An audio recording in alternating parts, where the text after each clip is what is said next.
CD 1. Track 2.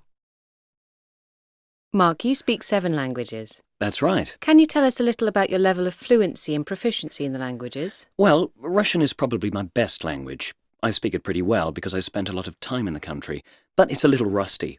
I have quite a good ear, which is a good thing and a bad thing because my accent suggests that I know more than I really do.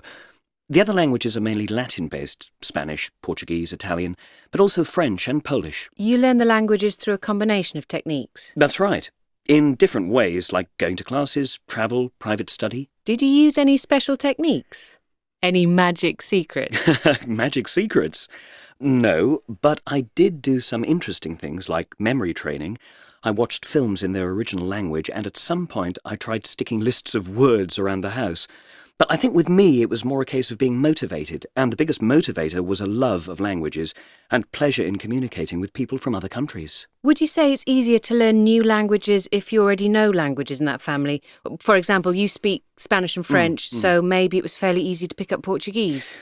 I wouldn't say it was easy, but yeah, I would definitely say it's a help, although occasionally it gets confusing.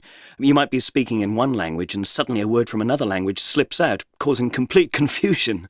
Is there any little word of encouragement you could offer those poor souls who are trying to master a language? That's a tricky one. What I would say is that knowing how to read and write a language doesn't mean you can speak it.